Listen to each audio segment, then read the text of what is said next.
What's up, guys? We're back today at Rocky Hollow Metal in Gadsden, Alabama. My buddy Tim Meeks owns this shop. He's nice enough to let us come take it over. They build brush cutters. They might dabble a little bit in some razor stuff too.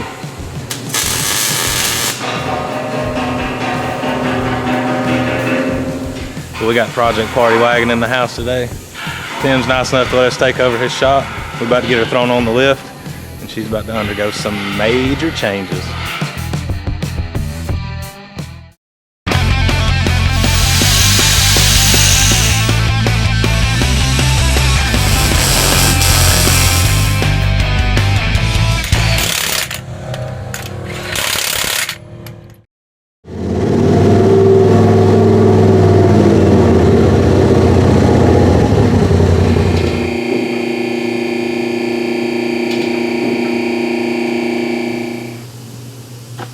Seen Project Party Wagon on some older episodes of Extreme UTV.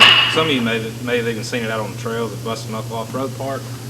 Well, today we're going to help her out in the ground clearance department. As you can see, we've already picked out a set of tires, some 34 Octanes we're going to put on this thing. Well, you may be asking yourself, how are you going to do that? You know, you're going to need a gear reduction, you're going to need lift kit, and those are some fairly permanent modifications that you may not want to do to your machine. Well, Super ATV has the answer. We're going to get the lift, we're going to get the gearing, and we're going to get the reliability. We're going to show you how. So this is a portal box from Gear Driven Performance by Super ATV, and this is their 4-inch version, and what this is a hub reduction. This kit essentially replaces your stock hubs on your machine, bolts right on.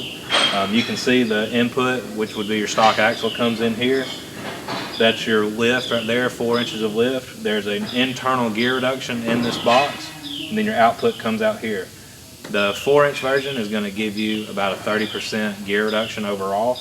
They also make a 6-inch version that'll give you 6 inches of lift, and it is a 45% gear reduction. The internals on these are 4340 hardened steel. The entire case is 100% billet machined aluminum. Comes with 5/16 brackets that are precision cut, gusseted up, and welded to mount everything up. You're going to be running big tires, so you're going to need big brakes, right? It comes with 4 brand new rotors, and these things are much larger than stock. I'll give you a comparison later.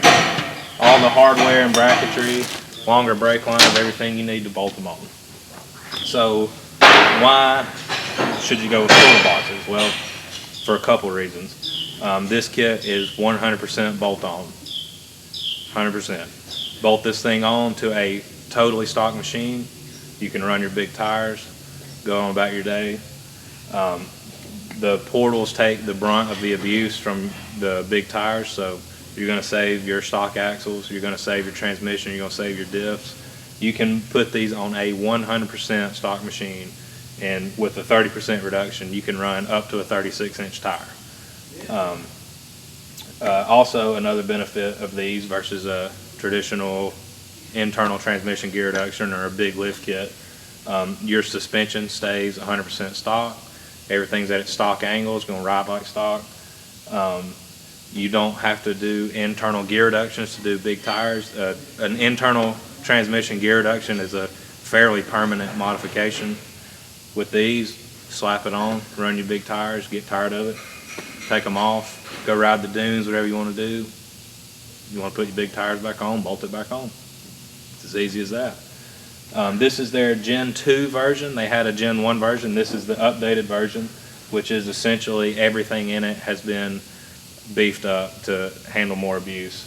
I mean, you can tell by the output shaft on this thing is freaking massive. So we're going to get this kit put on our machine. It's going to add a ton of ground clearance. It's going to give us that gear reduction for big tires. This kit does add some track width in your machine. It's going to be about 10 inches overall, and we'll show you that once we get one side done. But it's a fairly simple bolt-on process, so let's get it started.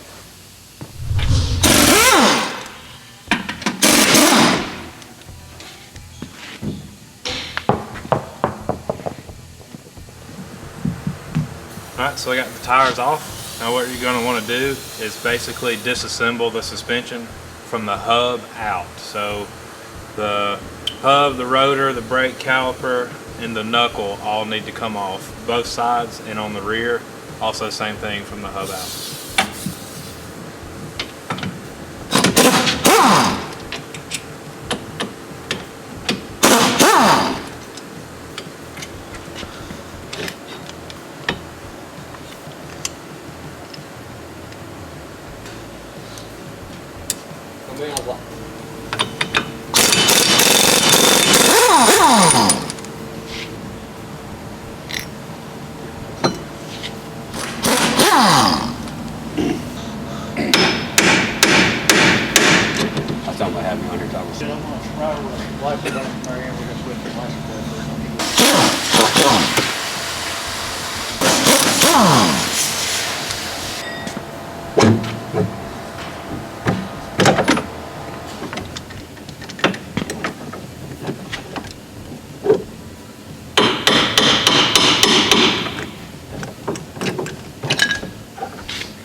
Alright, and that's it.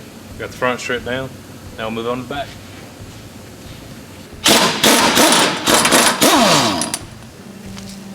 So the rear is the same as the front.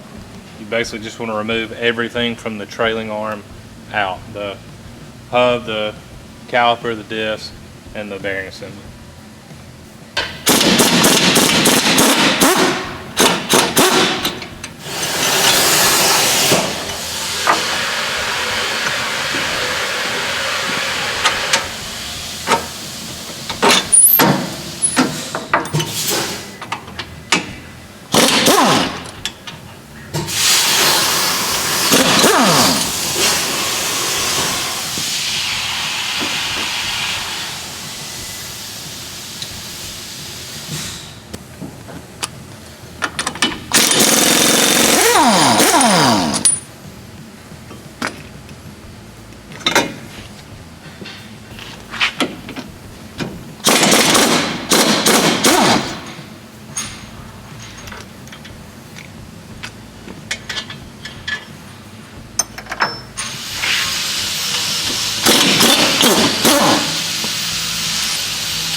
There's your hub.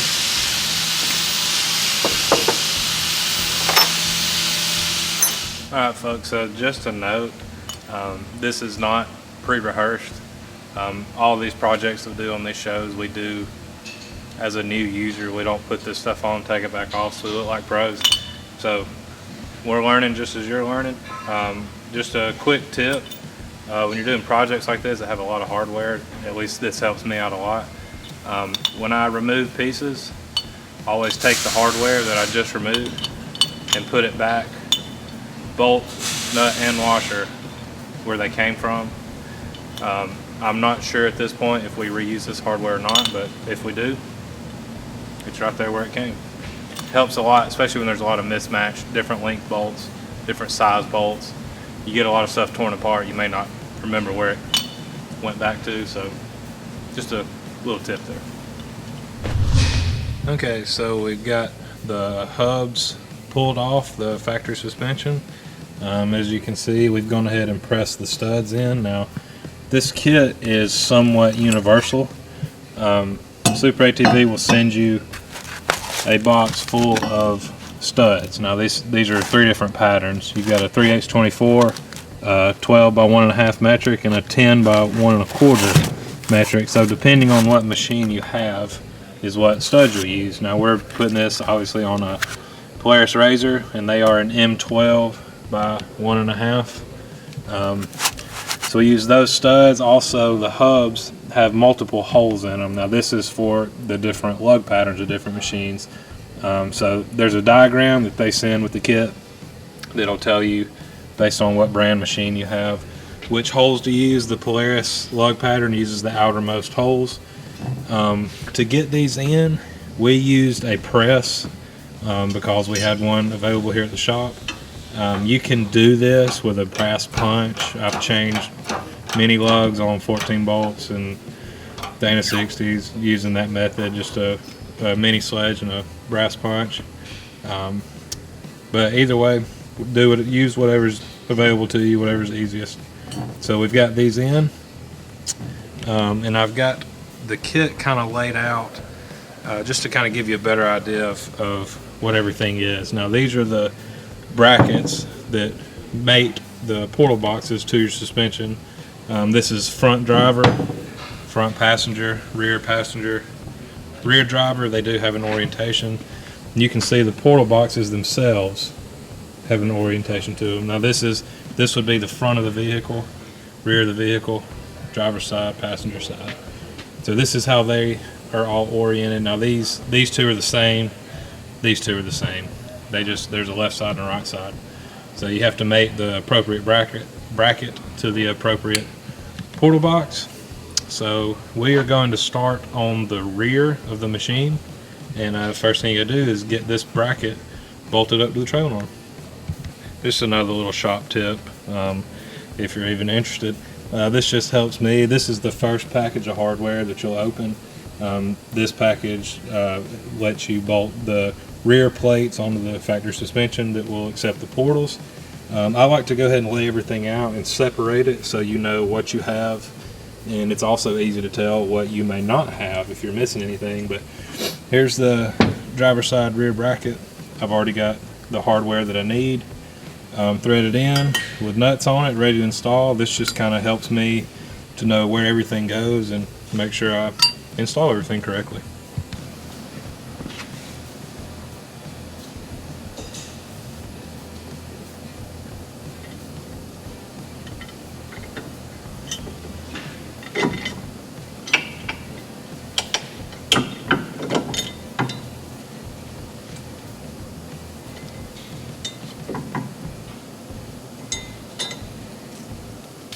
So if you're eagle-eyed, you've already noticed this is not the stock trailing arm. Now this kit will bolt straight up to a factory machine. There's no modifications needed. That being said, we've been pretty rough on this thing. Already tweaked a few of the parts. We had a couple bent A-arms, trailing arm was tweaked. We've already replaced the radius rods. I would recommend upgrading a couple things, such as maybe ball joints and for sure tie rods. But it's not necessary. You can run this stock. We just went ahead and upgraded all of the stuff on ours that was messed up while we had it taken apart.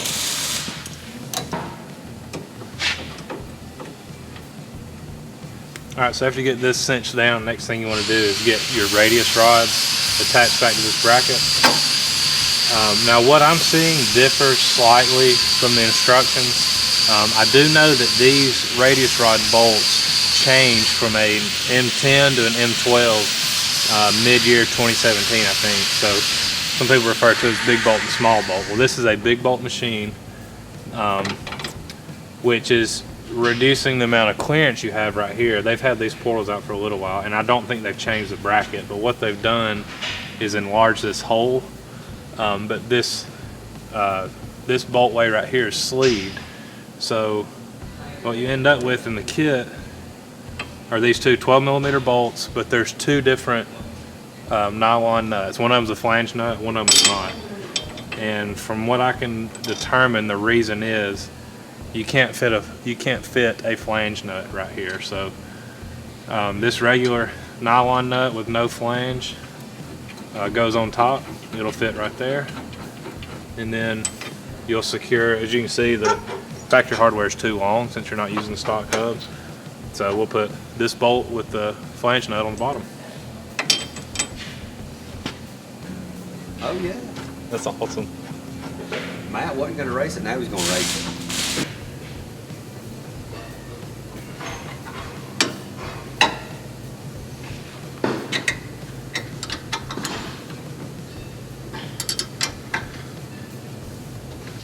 Right, next thing we got to do is bolt the portal onto the bracket that we've already installed. It's a good idea to go ahead and put the oil plugs in the bottom. It's just a little bit easier to do it on the table. Go ahead and put them in all of them while we're here. It's a good idea to use a little Teflon tape so they don't leak. Alright, so I've got all the oil plugs in. Again, got the hardware to install the rear box is laid out. This bolt right here, it comes pre-installed. You want to take this one out.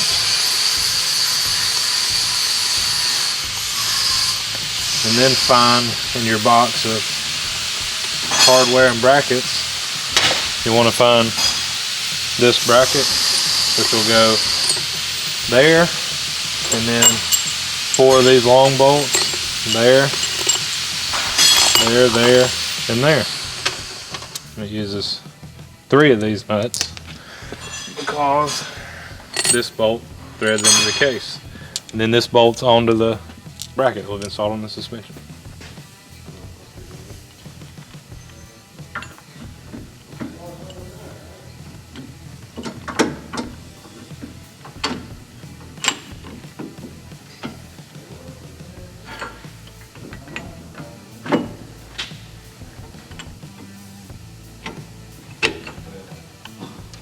That was a lie just a second ago.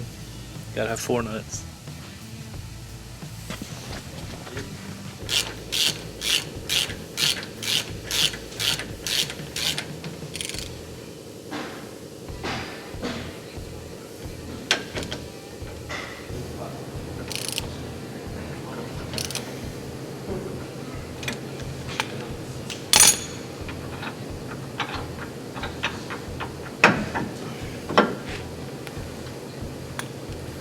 Alright, so the next thing you want to do after you have all this tightened down is to install your axle nut.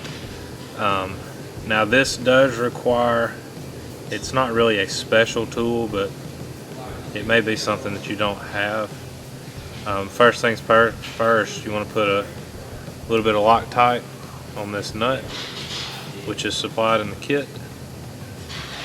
And you'll need a thin wall 30mm socket. Now while that may sound common, I didn't have one, had to go to the store. But Lowe's does have them. You can buy them individually, but it's a 30mm thin wall socket. And as you can see, I mean, it just barely fits in there. But get that started, and you want to crank this down.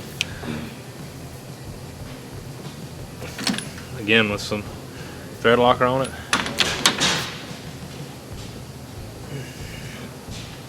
Make sure it's in there good. Then you'll want to take this little cap, this billet cap, and a gasket that comes with the kit, and these 4 little Allen head screws will secure that to the housing.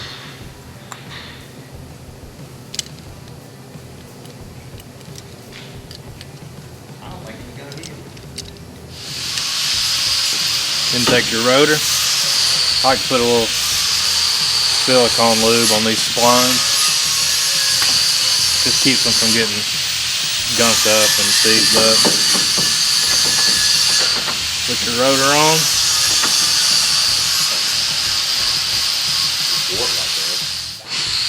And the kit comes with this 41mm socket that you need to crank this thing down.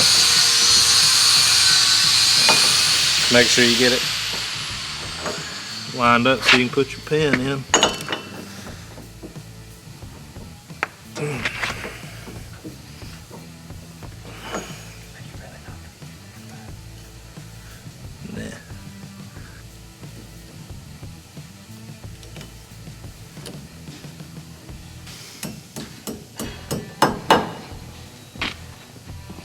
Mounting bracket. Hey, success. But, you know, I really don't notice. Oh, it's attached. Oh, perfect. Bueno. Like so, everyone. Okay, so stock pads and stock mounting bracket out of the rear caliper. This is the new bracket that comes with the kit that you'll remount it with. I'll go ahead and take the bolts out. Set them aside. You want to make sure the little rubber boots, stock boots, are still in the caliper.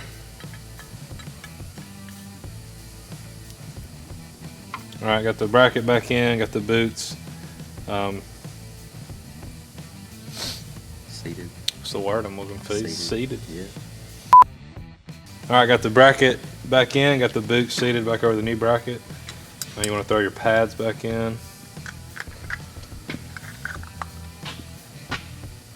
What? Killed. Peanut gallery. You weren't supposed to talk. Bam, look at that. See, look. I'm gonna take a pause for a second. Show everyone. Peanut gallery. Yeah. Peanut gallery over here watching. You'd think I could get one of them to hold a camera, but it's hard to find good help. So once you got all that together, it will bolt.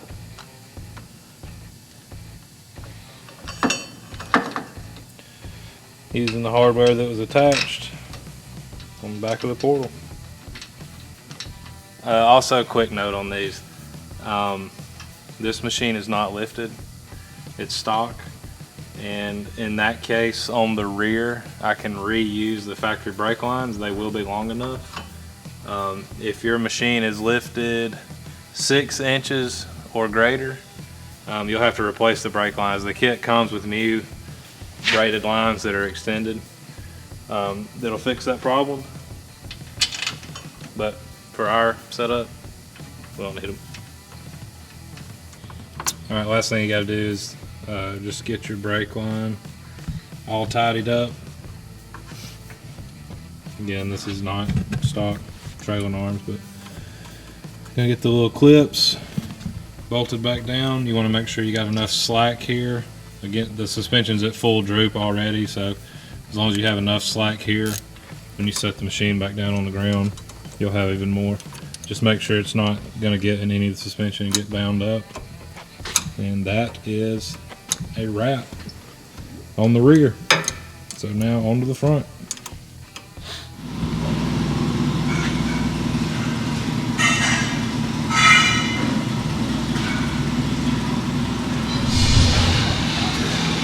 All right, now moving on to the front. This is the front driver's side portal bracket. You can see where it mounts to the ball joints there. This point kind of goes forward. You need to find this bracket in your box of hardware. There's a left and a right side. This would be the driver's side. This will attach like that. It's for your tie rod. Uses these two M12 bolts. 12mm flange nut. Goes on the back side. So back up here in front, got the tie rod bracket bolted on. Tie rod is to the rear. So you just want to stick your axle through, seat it onto the ball joint.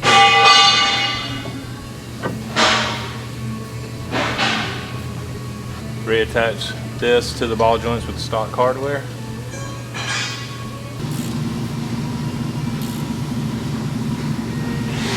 Alright, now this is the portal that goes on the left hand side of the machine, and for the front, this bolt here is installed in factory. You want to remove that. Dig out this bracket here.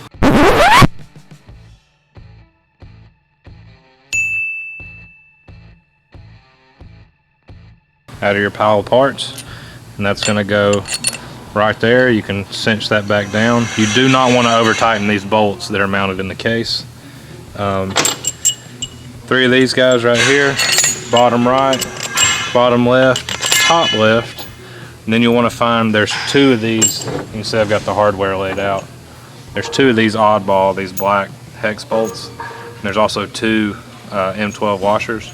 You want to get a washer and that bolt, and that goes right here in the top right corner. We'll get all this, get all the appropriate nuts for these bolts and bolt it on the machine.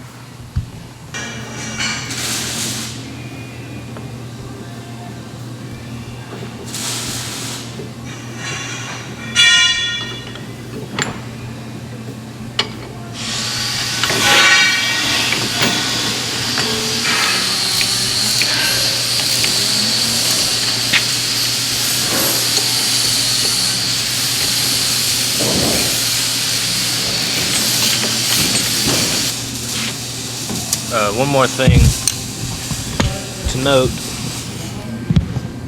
this oddball bolt here is very, very close to the CV there. So it uses that nut that does not have a flange.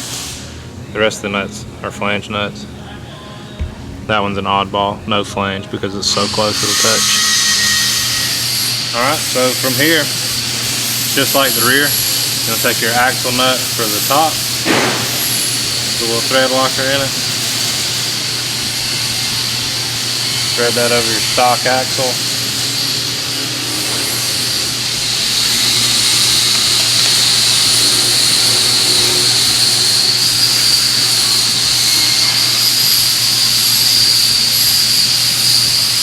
Put your dust cover on.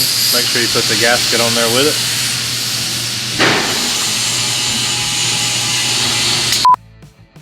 Okay, small correction here. At the table, I had the wrong caliper bracket shown to put on the front. I was going per the instruction from Super ATV, and that was incorrect.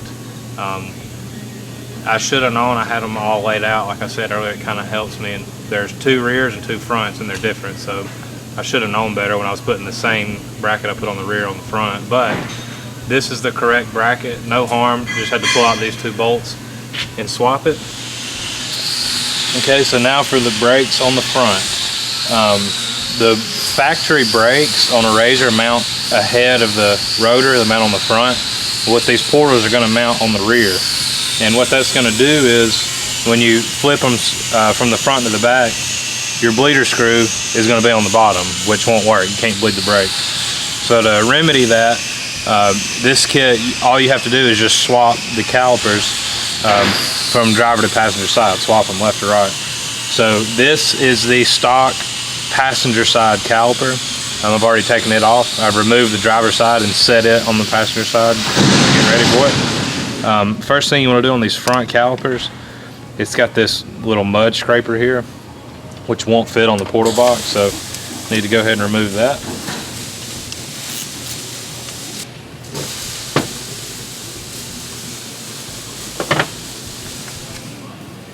Okay, so again, take off brake pads.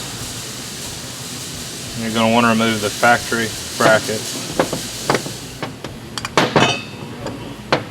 Make sure the stock boots come off with it. You're going to reuse those.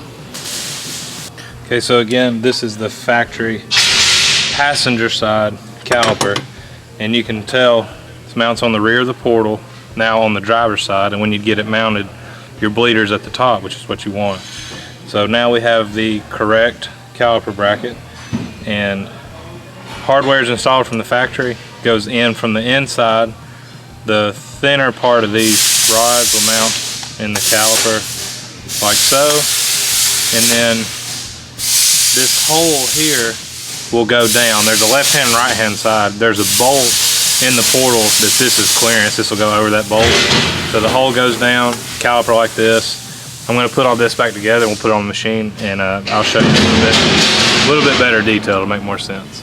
What you want to do here, this hole in this bracket is clearance for this bolt right here. So you want to get your rotor started on there.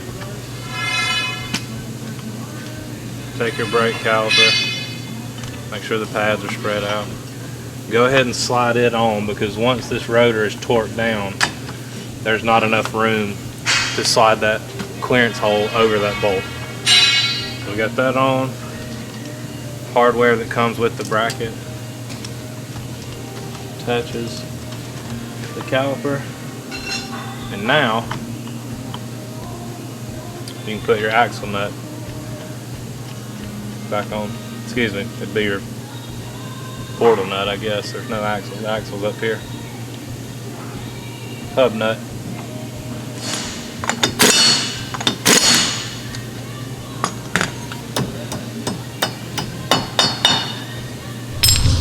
Alright guys, so that's pretty much it. Just a few little odds and ends left. You need to go back, make sure everything is tight, good and cinched up. Reconnect your tie rods. There's a little bit of setup with this.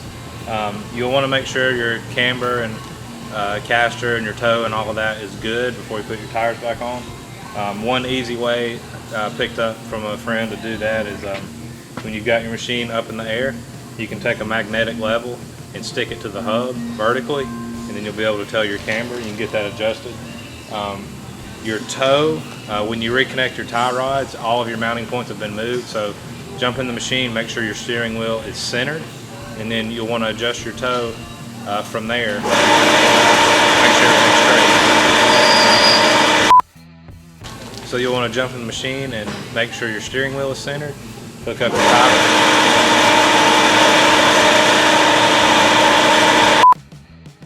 So you'll want to jump in the machine and make sure your steering wheel is straight, make sure your steering rack is centered side to side, reinstall your tie rods, and then you'll adjust your toe in or out from there. Easy way to do that also is to take a tape measure from outside to outside on the brake rotor on the front and also on the rear. And you'll want those two measurements to be the same. That way your tires will be straight. New brake lines, so if your machine's not lifted, the factory rear brake lines will work. The front ones will not. It gets a 42 inch on the driver's side, 50 inch on the passenger side. They come in the kit.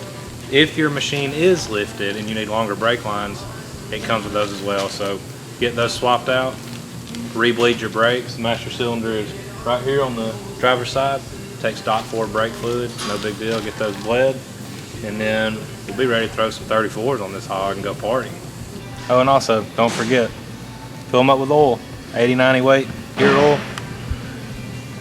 Goes in right there. Just fill it up till it starts coming out. Make sure you install your fill plug. Good to go. So make sure you stay tuned, because part 2 of this episode, we are leaving tomorrow for a King of the Hammers 2018. We're taking this with us, and we're going to go ride the rocks, put this thing through its paces, and really show you guys how it's going to perform. So if you want to get a kit like this for yourself, hit up Super ATV. You can go to their website and check them out. Make sure you stay tuned for that second part of this video, where we're going to show you what this thing will do out in the desert. And I promise you, once you see what this thing's capable of, you're going to want a kit like this for yourself. SuperATV.com. If you want to see any older episodes of Extreme UTV, they're going to be over here. Be sure to hit that subscribe button if you haven't already, so you can stay up to date with everything Busted Knuckle. And we'll catch you next time.